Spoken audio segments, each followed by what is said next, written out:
Astrology में कुंडली के 7वें स्थान या सप्तम स्थान से शादी ब्याह, मैरिज या हस्बैंड वाइफ, इनके बारे में फुल डिटेल्स मालूम हो सकता है। तो एक ये बहुत ही इंपॉर्टेंट हाउस है, 7th हाउस, और इससे जैसा आपको बताया कि ये शादी ब्याह है, पति पत्नी, उनके बारे में काफ़ी डिटेल्स आपको मालूम चल सकता है। तो ये फ़िलहाल इसमें मैरिज से रिलेटेड सब्जेक्ट अभी चल रहा है डिस्कशन में। उसी कंटिन्यूशन में आज जो टॉपिक है वो है पति पत्नी के बीच में कोई और आ जाए, यानी वर और कन्या की कुंडली मिलाई गई, उनकी मैरिज हो गई, वो हस्बैंड वाइफ बन गए। अब हस्बैंड वाइफ साथ में रहते हैं लेकिन उनके बीच में कोई और आने लगे, यानी हस्बैंड का रिलेशन किसी और स्त्री से होने लगे, या स्त्री जो पत्नी है उसका रिलेशन किसी और पुरुष के साथ में होने लगे। तो इसके ऊपर डिस्कस करेंगे। इसके अलावा पति और पत्नी जो हस्बैंड वाइफ हैं उनमें किसकी फैमिली ज़्यादा श्रेष्ठ है, ज़्यादा वो धनी है, और इस तरह से अगर ज़्यादा श्रेष्ठ है, इसके बारे में भी आप कुंडली देख के बता सकते हैं। तो किसी हस्बैंड या वाइफ की कुंडली देखिए, उससे पता चल जाएगा कि ये खुद उसकी फैमिली श्रेष्ठ है या उसकी वाइफ की कुंडली श्रेष्ठ है। तो इसी के बारे में डिस्कस करते हैं। पहला टॉपिक है पति और पत्नी के बीच में अगर कोई और आ जाए। तो अगर सपोज़ कोई पुरुष है, यानी कोई हस्बैंड है, उसकी वाइफ है, तो हस्बैंड की कुंडली है, इसमें अगर शुक्र अच्छा होगा, 9 प्लैनेट्स होते हैं, उसमें एक शुक्र ग्रह भी है जो कि शुभ ग्रह माना जाता है। तो शुक्र ग्रह जो वीनस प्लैनेट है अगर बहुत अच्छा हो, अच्छा का मतलब बहुत स्ट्रांग हो, शुभ हो, योग कारक हो, तो उसकी पर्सनैलिटी बहुत बढ़िया होगी, क्योंकि शुक्र जो है वो सुंदरता का कारक है। तो अगर उस हस्बैंड की कुंडली में शुक्र कहीं वेल प्लेस्ड है, केंद्र में है, त्रिकोण में है, अपनी उच्च राशि स्वराशि में हो, और इसके अलावा बहुत स्ट्रांग हो, शुभ ग्रहों की युति दृष्टि पर हो, तो ऐसा जो हस्बैंड होगा वो उसकी पर्सनैलिटी बड़ी बढ़िया होगी, सुंदर होगा, देखने में अट्रैक्टिव होगा, लोग उसकी तरफ अट्रैक्ट होंगे, राइट। और शुक्र जो है वो सेक्स का भी कारक है, तो वो सेक्स से भी रिलेटेड चीज़ें उसके में ज़्यादा होंगी, अपोजिट सेक्स के लोग उसकी तरफ अट्रैक्ट होंगे। अब उसी शुक्र का अगर यहाँ पर कुंडली में मंगल के साथ में रिलेशन हो जाए, यानी शुक्र प्लस मंगल दोनों साथ में बैठ जाए, राइट। कुंडली में कहीं शुक्र तो बहुत अच्छा है, साथ में मंगल भी बैठ गए, तो शुक्र एंड मंगल अगर हो जाएंगे, तो शुक्र आपको बताया सेक्स का कारक है, और मंगल उस चीज़ को भड़काता है, क्योंकि मंगल एक अग्नि है, क्रोध है, वो भड़काने वाली चीज़ है, तो सेक्स को और ज़्यादा इन्हेंस करता है, भड़काता है उसको। तो उसकी तरफ फिर अपोजिट सेक्स वाले और ज़्यादा अट्रैक्ट होंगे अगर कुंडली में शुक्र प्लस मंगल हैं, और उनके ऊपर अगर पाप प्रभाव है तो फिर ये चीज़ और ज़्यादा होगी, मतलब वो सेक्स से रिलेटेड चीज़ें ज़्यादा होंगी, और वो उससे सेक्स की फीलिंग को ज़्यादा भड़काएगा, और उसके फिर वो उसकी अपनी वाइफ के अलावा किसी और स्त्री की तरफ वो अट्रैक्ट होगा और उससे संबंध बनाना चाहेगा, राइट। तो शुक्र प्लस मंगल कॉम्बिनेशन अगर है तो इस तरह से होगा। अब उसी पुरुष की कुंडली है, मान लीजिए हस्बैंड की कुंडली है, यहाँ शुक्र एंड मंगल के ऊपर अगर राहु का प्रभाव आ जाए, राइट, शुक्र एंड मंगल के ऊपर अगर राहु का प्रभाव आ जाए, राहु बैठ जाए, साथ में राहु की दृष्टि हो जाए, तो ये सेक्स की फीलिंग को और ज़्यादा भड़काता है। क्योंकि राहु क्या है, राहु जो है एक ये पापी एंड क्रूर ग्रह माने जाते हैं, तो ये व्यक्ति के दिमाग को कंफ्यूज करते हैं, भ्रमित करते हैं, उसको गलत रास्ते पे ले जाने की कोशिश करते हैं, राइट। तो शुक्र प्लस मंगल वो सेक्स की तरफ ले जा रहा है, उस पर राहु की दृष्टि हो गई है, राहु साथ में बैठ गए, राहु का प्रभाव हो गया, तो वो सेक्स की तरफ वो उसको और भ्रमित करता है, और ज़्यादा उसके अंदर एक फीलिंग पैदा करता है सेक्स के लिए, और वो अपोजिट सेक्स की तरफ ज़्यादा अट्रैक्ट होगा, उसमें व्यभिचार पैदा होगा, उसके इलीगल रिलेशंस हो सकते हैं, राइट। मान लीजिए कि 4th हाउस है, कुंडली का 4th हाउस है, 4th का लॉर्ड और 4th का कारक ग्रह होता है चंद्रमा। तो 4th हाउस यानी चतुर्थ हाउस, चतुर्थेश यानी 4th का लॉर्ड और इसका कारक ग्रह चंद्रमा,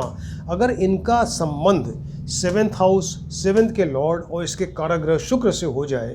तो वो व्यभिचार और ज़्यादा पैदा होता है, राइट। किसी पुरुष की कुंडली है, उसमें 4th हाउस, 4th का लॉर्ड और इसका कारक ग्रह चंद्रमा, इनका संबंध हो रहा है 7th हाउस से, 7th के लॉर्ड से या 7th के कारक ग्रह शुक्र से, तो वहाँ पर वो सेक्स वाली चीज़ इसमें और ज़्यादा आती है, और इलीगल रिलेशंस की प्रोबेबिलिटी, उसकी संभावना और ज़्यादा बढ़ जाती है। और इस रिलेशन में यानी 4th हाउस, 4th के लॉर्ड एंड चंद्रमा का संबंध 7th हाउस, 7th के लॉर्ड और शुक्र से जो हो रहा है, इसमें कहीं अगर राहु का भी इन्वॉल्वमेंट हो जाए, राहु का प्रभाव पड़ जाए, राहु बैठ जाए, राहु की दृष्टि हो जाए, तो फिर वो चीज़ और ज़्यादा हो जाएगी, इन्हेंस हो जाएगी उस सेक्स की फीलिंग, और फिर वो व्यभिचार पैदा होता है, उसके इलीगल रिलेशंस होंगे। फिर यही है कि पति और पत्नी के बीच में फिर कोई और आने लगता है, राइट। ये तो आपको बताया कि पुरुष की कुंडली में, अगर हस्बैंड की कुंडली में इस तरह से है। अब सपोज़ जो उसकी पत्नी है, वाइफ, तो पत्नी या किसी स्त्री की कुंडली में गुरु अगर अच्छा हो, उनके पति का कारक क्या होता है? गुरु होता है, बृहस्पति हैं। तो अगर स्त्री की कुंडली में गुरु बहुत अच्छे हों, बृहस्पति वेल प्लेस्ड हो, स्ट्रांग हो, केंद्र में हो, त्रिकोण में हो, अपनी उच्च राशि स्वराशि में, उस तरीके से अगर स्ट्रांग होंगे, साथ में कुंडली में वही उसी स्त्री कुंडली में अगर चंद्रमा और शुक्र भी बहुत बढ़िया हो, शुभ हो, बली हो, स्ट्रांग हो, तो ऐसी स्त्री फिर बहुत ज़्यादा सुंदर होगी। उसमें गुरु बहुत अच्छे हैं, चंद्रमा एंड शुक्र बहुत अच्छे हैं, तो वो स्त्री जो है देखने में बहुत ज़्यादा सुंदर, ब्यूटीफुल होगी, और लोग उसकी तरफ फिर अट्रैक्ट होते हैं, राइट। अब उसी कुंडली में, स्त्री की कुंडली में अगर गुरु के ऊपर पाप प्रभाव आ जाए, गुरु तो है लेकिन उसके ऊपर पाप प्रभाव की, पाप ग्रहों की युति हो जाए, दृष्टि हो जाए, या उसका संबंध अगर राहु से हो जाए, राहु आपको पता है कि वो दिमाग को भ्रमित करता है, कंफ्यूज करता है, तो गुरु अच्छा नहीं है, उसका संबंध राहु से हो रहा है, या शुक्र या मंगल अगर कॉम्बिनेशन हो पत्नी की कुंडली में, उसका संबंध राहु से हो जाए, तो ऐसी स्त्री देखने में तो सुंदर है, लेकिन उसका मन जो है फिर वो डामाडोल होने लगता है, वो किसी पुरुष की तरफ अट्रैक्ट होगी, और फिर वही प्रॉब्लम कि पति पत्नी के बीच में कोई और आने लगता है, राइट। ये इस तरह से बताया कि अगर पुरुष की कुंडली में, हस्बैंड कुंडली में जो आपको चीज़ें बताई, और फीमेल यानी जो उसकी पत्नी है उसकी कुंडली में इस तरह की अगर चीज़ें हैं, तो वो इनके बीच में फिर कोई और आने लगता है। इसी से रिलेटेड कुछ और योग है, बताते हैं आपको। यदि कुंडली में चंद्रमा प्लस बृहस्पति दोनों खराब हो, चंद्रमा भी खराब हो और बृहस्पति भी दोनों खराब हो, यानी चंद्रमा एंड बृहस्पति पे पाप ग्रह की युति हो जाए, दृष्टि हो जाए, 6-8-12 में बैठ जाए, 6-8-12 के लॉर्ड्स के साथ रिलेशन हो जाए, नीच राशि में बैठ जाए, अस्त, मतलब दोनों अगर खराब हो, तो ऐसे केस में वो फिर इनके बीच में फिर कोई आने का चांस रहता है, पति पत्नी के बीच में, राइट। केंद्र में अशुभ पापी ग्रह बैठे हों, अशुभ एंड पापी ग्रह यानी पापी ग्रह में हो गया शनि है, राहु एंड केतु हैं, और क्रूर ग्रह में सूर्य है, मंगल है। तो अगर ये सब ग्रह यहाँ केंद्र में बैठे हैं, यानी 1, 4, 7, 10 में बैठे हैं, लेकिन कोई शुभ ग्रह न हो, यहाँ सिर्फ पापी एंड क्रूर ग्रह ही बैठे हैं केंद्र में, 1, 4, 7, 10 में कोई न तो शुभ ग्रह बैठे, न कोई शुभ ग्रह की दृष्टि हो, ऐसे केस में फिर वो ये चांस बहुत ज़्यादा हो जाता है कि हस्बैंड वाइफ के बीच में कोई और आता है। शुक्र कुंडली में, चाहे हस्बैंड हो चाहे वाइफ हो, शुक्र कुंडली में वक्री हो जाए, रेट्रोग्रेड हो जाए, यानी आप पृथ्वी से देखेंगे टेलीस्कोप से तो आपको उल्टा चलता हुआ दिखाई देगा, शुक्र जो है वक्री हो गया, रेट्रोग्रेड हो गया, ऐसे केस में फिर वो सेक्स की फीलिंग ज़्यादा होती है उसमें, और वो उसकी डिज़ायर बढ़ जाती है सेक्स की, और वो पति पत्नी के बीच में फिर कोई और आने का चांस बढ़ जाता है। कुंडली में शुक्र जहाँ बैठे हों, शुक्र के ऊपर पाप ग्रह की युति हो जाए, दृष्टि हो जाए, यानी कोई पाप ग्रह साथ में आके बैठ जाए, पाप ग्रह की दृष्टि हो जाए, तब भी ऐसे केस में ये वाली प्रॉब्लम आ सकती है, यानी हस्बैंड और वाइफ के बीच में कोई और आ सकता है। शुक्र एंड मंगल, आपको पहले भी बताया कि अगर शुक्र एंड मंगल, चाहे हस्बैंड की कुंडली हो चाहे वाइफ की कुंडली हो, शुक्र एंड मंगल अगर हैं, उसके ऊपर अगर राहु का प्रभाव हो गया, राहु साथ में बैठ जाए, राहु की दृष्टि हो जाए, तो ऐसे केस में वो फिर हस्बैंड वाइफ के बीच में कोई और आने का चांस रहता है। 7th हाउस, जो कुंडली का 7th हाउस है, चाहे हस्बैंड की कुंडली हो चाहे वाइफ की कुंडली हो, 7th हाउस में अगर बहुत सारे ग्रह बैठ जाए, है ना, ये 4-5 ग्रह बैठ जाएं, ऐसे केस में भी फिर ये चांस बढ़ जाता है, यानी हस्बैंड वाइफ के रिलेशंस में कोई और आने लगता है, उनके कुछ इलीगल रिलेशंस हो सकते हैं, राइट। देखिए, ये चीज़ क्लियर होनी चाहिए कि अगर पति पत्नी दोनों की कुंडली में, हस्बैंड एंड वाइफ दोनों की कुंडली में अगर शुक्र स्ट्रांग है और शुक्र बली है, राइट, इस पर कोई पाप प्रभाव नहीं है, हस्बैंड की भी कुंडली में शुक्र बहुत बढ़िया है, वाइफ की भी कुंडली में शुक्र बहुत बढ़िया है, तो वो सेक्स की फीलिंग तो रहेगी, लेकिन दोनों आपस में ही प्रेम करेंगे। शुक्र जो है सेक्स का कारक है, सुंदरता का कारक है, तो दोनों की कुंडली में शुक्र बहुत बढ़िया है, वो वेल प्लेस्ड है, 1, 4, 7, 10, 1, 5, 9 में है, केंद्र त्रिकोण में, अपनी उच्च राशि स्वराशि में है, शुभ ग्रहों की होती दृष्टि वगैरह है, डिग्री वाइज बहुत अच्छा है। ऐसे केस में हस्बैंड और वाइफ में आपस में प्रेम रहेगा, वो कहीं और उनकी निगाह नहीं जाएगी, कहीं और वो अट्रैक्ट नहीं होंगे, राइट। अगर दोनों की कुंडली में 7th हाउस, 7th का लॉर्ड ये बली हो यानी स्ट्रांग हो, 7th हाउस बहुत बढ़िया हो, 7th का लॉर्ड अच्छा हो, यानी दोनों की कुंडली में, हस्बैंड वाइफ दोनों कुंडली में, और इसके अलावा कारक ग्रह शुक्र बहुत बढ़िया हो, ऐसे केस में उन दोनों का आपस में ही प्रेम रहेगा, आपस में ही प्रेम करेंगे, कहीं और उनके बीच में फिर तीसरा नहीं आएगा। अगर दोनों की कुंडली जिस समय शादी के पहले अगर आपने कुंडली मिलाई है तो उनकी अगर ग्रह मैत्री जिसके 5 अंक मिलते हैं, आपको बताया था पहले, तो जब ये इसमें कुंडली मिलाते हैं तो ग्रह मैत्री मिलाई जाती है, तो ग्रह मैत्री के 5 अंक होते हैं। तो अगर वो दोनों की ग्रह मैत्री बढ़िया मिल रही है तो ऐसे केस में दोनों के विचार मिलेंगे, दोनों आपस में ही प्रेम करेंगे, बहुत ज़्यादा प्रेम भाव होगा दोनों में, और उनके बीच में कोई तीसरा सवाल ही नहीं उठता, कोई भी नहीं आएगा, राइट। तो ये चीज़ बताइए आपको कि पति पत्नी के बीच में कोई और आ सकता है क्या, तो ये चीज़ आप कुंडली, हस्बैंड या वाइफ कुंडली देख के आप देख सकते हैं। अब आपको जो दूसरा टॉपिक है, पति पत्नी में किसकी फैमिली ज़्यादा श्रेष्ठ होगी, ये भी आप देख सकते हैं कुंडली में। आप हस्बैंड कुंडली देखिए, वाइफ कुंडली देखिए, किसी भी कुंडली में आप देख सकते हैं कि किसकी फैमिली जो है ज़्यादा श्रेष्ठ होगी, ज़्यादा उच्च होगी, इस तरह से है। तो मान लीजिए पुरुष की कुंडली, अगर हस्बैंड की कुंडली अगर आप देखें तो हस्बैंड की कुंडली में जो 7th का लॉर्ड है, ये यानी सप्तमेश, 7th का लॉर्ड मतलब सप्तमेश हो गया, तो हस्बैंड की कुंडली है, इसके मतलब लग्नेश उसका हस्बैंड का हो गया, 7th एंड 7th लॉर्ड उसकी वाइफ का हो गया। तो किसी मेल की कुंडली में यानी हस्बैंड की कुंडली में 7th का लॉर्ड यानी उसकी वाइफ जो है वो शुभ हो, बली हो, उसका विवाह जो होगा ऐसे पुरुष का वो बहुत ही श्रेष्ठ और धनी रिच फैमिली में होगा, उसकी वाइफ जो है बहुत सुंदर होगी। तो 7th हाउस, 7th का लॉर्ड एंड शुक्र अगर स्ट्रांग होंगे ये किसी पुरुष की कुंडली में, तो उसकी वाइफ जो है बहुत सुंदर होगी, वो रिच होगी, उसकी फैमिली रिच होगी, उसकी फैमिली बहुत बड़ी श्रेष्ठ होगी, अच्छे कुल की कन्या होगी, राइट। लेकिन अगर उसी पुरुष की कुंडली में अगर ये 7th हाउस निर्बल है, कमज़ोर है, 7th का लॉर्ड निर्बल है, शुक्र निर्बल है, तो ऐसे केस में उसकी जो शादी होगी या उसकी वाइफ है अगर मैरिज हो गई है तो वो फिर उतना अच्छा वो श्रेष्ठ कुल नहीं रहेगा, उसका कन्या का परिवार जो है वो श्रेष्ठ नहीं माना जाएगा, राइट। तो ये डिपेंड करता है कि पुरुष की कुंडली में अगर 7th हाउस, 7th का लॉर्ड शुक्र अगर अच्छे हैं, बली हैं, शुभ हैं, वेल प्लेस्ड हैं केंद्र त्रिकोण में, ऐसे केस में उसकी जो शादी होगी या उसकी वाइफ है वो बहुत ही बढ़िया फैमिली की है और बहुत सुंदर और रिच फैमिली की है, राइट।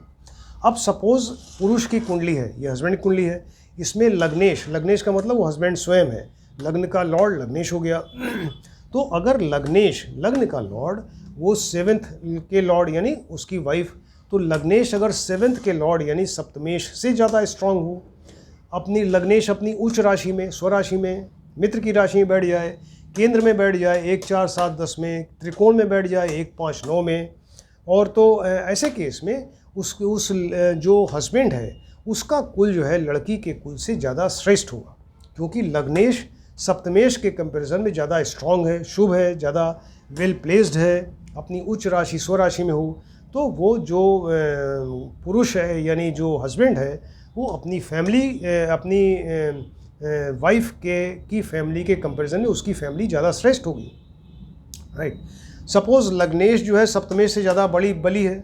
लग्नेश यानी पुरुष स्वयं जो हस्बैंड है, तो हस्बैंड की कुंडली आप देख रहे हैं, हस्बैंड की कुंडली में लग्नेश सप्तमेश से ज़्यादा स्ट्रांग है, शुभ है, उस पर ज़्यादा शुभ ग्रहों की युति है, दृष्टि है, उच्च राशि स्वराशि में बैठा है, केंद्र में है, त्रिकोण में, हर तरह से वो बढ़िया है। तो ऐसे केस में जो ये और सपोज़ अगर ये 7th हाउस, 7th का लॉर्ड और शुक्र अगर ये सब अच्छे नहीं हैं और ये 7th का लॉर्ड जो है कहीं अपनी नीच राशि में बैठ जाए, देखिए फिर से आपको बताते हैं कि किसी पुरुष की कुंडली में या किसी हस्बैंड की कुंडली में अगर लग्नेश जो है बहुत ही बढ़िया है, लग्नेश सप्तमेश के कंपैरिजन में ज़्यादा अच्छा है, ज़्यादा स्ट्रांग है, ज़्यादा शुभ है, और अगर केंद्र में है, त्रिकोण में है 1, 5, 9 में, और शुभ ग्रहों की युति है, दृष्टि है, इस तरह से अपनी उच्च राशि स्वराशि वगैरह में है, लेकिन उसका जो 7th का लॉर्ड यानी उसकी पत्नी है तो वो अगर नीच राशि में है, ये कहीं अपनी नीच राशि में बैठ गया, डिबिलिटेड राशि में है, या अपने शत्रु की राशि में है या नीच नवांश में है। नीच नवांश कहने का मतलब कि 7th का लॉर्ड जो है D9 कुंडली, नवांश कुंडली बनाइए, उसमें किसी नीच ग्रह की राशि में बैठा हुआ है, सप्तमेश। तो ऐसे केस में ये जो पुरुष है, हस्बैंड है, इसकी वाइफ जो होगी वो किसी नीच कुल की होगी। वो ये बहुत ही ज़्यादा श्रेष्ठ कुल का होगा, इसकी वाइफ जो है बहुत ही ज़्यादा उससे नीच कुल की कन्या होगी। राइट। मान लीजिए कि सप्तमेश जो है वो लग्नेश से ज़्यादा स्ट्रांग हो जाए। अब देखिए हस्बैंड की कुंडली है, ये हस्बैंड है, हस्बैंड का मतलब लग्न लग्नेश हस्बैंड हो गया। 7th का लॉर्ड मतलब उसकी पत्नी हो गई। तो अब यहाँ इस कुंडली में, पुरुष की कुंडली में अगर 7th हाउस एंड 7th का लॉर्ड अगर लग्नेश यानी लग्न के लॉर्ड से ज़्यादा स्ट्रांग है, ज़्यादा शुभ है, बली है, तो सप्तमेश लग्नेश से ज़्यादा बली है और अपनी उच्च राशि में, स्वराशि में बैठ जाए, केंद्र में 1 4 7 10 में हो, 1 5 9 में हो, त्रिकोण में हो, राइट, शुभ ग्रहों की युति दृष्टि वगैरह हो जाए, डिग्री वाइज बहुत बढ़िया हो, तो ऐसे केस में जो कन्या की फैमिली होगी, कन्या की फैमिली या उसकी वाइफ की फैमिली है, वो अपने हस्बैंड की फैमिली के कंपैरिजन में बहुत ज़्यादा अच्छी होगी, ज़्यादा श्रेष्ठ होगी। इस तरह से देखते हैं, यानी सप्तमेश जो है वो लग्नेश के कंपैरिजन में ज़्यादा शुभ है, बली है, तो ऐसे केस में ये होगा। अब मान लीजिए सप्तमेश लग्नेश से ज़्यादा बली तो है, ज़्यादा बली है, शुभ है, अपनी उच्च राशि में है, स्वराशि में है, अब जैसे आपको बताया केंद्र में है, त्रिकोण में है, शुभ ग्रहों की युति दृष्टि वगैरह है, डिग्री वाइज बहुत अच्छा है, लेकिन लग्नेश जो है वो अपनी नीच राशि में बैठ गया। लग्नेश जो हस्बैंड की कुंडली आप देख रहे हैं, तो लग्नेश जो है वो अपनी नीच राशि या डिबिलिटेटेड राशि में बैठ गया, नीच राशि में बैठ गया, या शत्रु राशि में बैठ गया, या अस्त हो गया सूर्य के साथ बैठ के, और या 6 8 12 में बैठ गया, 6 8 12 के लॉर्ड्स के साथ रिलेशन हो गया, पाप ग्रहों की युति दृष्टि वगैरह हो गई, या नीच नवांश में बैठ गया, नवांश कुंडली में नीच राशि में बैठ गया, तो ऐसे केस में फिर वो स्त्री का कुल जो है वो उसकी वाइफ का कुल बहुत ही श्रेष्ठ होगा, जबकि ये पुरुष जो है इसका अपना कुल एक नीच जाति का होगा, यानी वो बहुत ही ज़्यादा उससे कम स्टेटस का होगा। राइट, इस तरह से देखते हैं। तो ये आपको बताया, 2 टॉपिक्स आज डिस्कस किए। एक तो पति पत्नी के बीच में आपस में उनके रिलेशंस अगर अच्छे नहीं हैं या जो भी ये प्रॉब्लम है, उनके बीच में कोई और अगर आ गया, यानी उनके कोई और इलीगल रिलेशंस हो, तो इसके बारे में आपको बताया। इसके अलावा पति पत्नी में किसकी फैमिली ज़्यादा श्रेष्ठ होगी, ये भी आप हस्बैंड या वाइफ की कुंडली से आप देख सकते हैं कि किसकी फैमिली ज़्यादा श्रेष्ठ है, किसकी ज़्यादा रिच है, किसका कौन हस्बैंड या उसकी वाइफ जो है ज़्यादा सुंदर है देखने में, किसकी फैमिली ज़्यादा श्रेष्ठ है। ये सारी चीज़ें जो हैं वो ये कुंडली से देखी जा सकती हैं। तो कितना इंटरेस्टिंग, कितना बढ़िया सब्जेक्ट है, इंपॉर्टेंट सब्जेक्ट है, इसको आप देखिए। ये लेक्चर नंबर 247 यानी 247 है। तो जिसने अभी तक सब्सक्राइब नहीं किया, सब्सक्राइब करें। हमारे गिटार के जो हमने गाने बजाए हैं गिटार पे, वो कोरोना वॉरियर्स के लिए बजाए गए हैं। तो वो चैनल और एक एस्ट्रोलॉजी वाला जो चैनल है, यानी जो सिखा रहे हैं एस्ट्रोलॉजी, ये दोनों का चैनल एक ही है। तो आप में दोनों में से किसी एक को सब्सक्राइब करिए। राइट, तो इस चीज़ को आप ध्यान से देखें और स्टडी करिए। Thank you.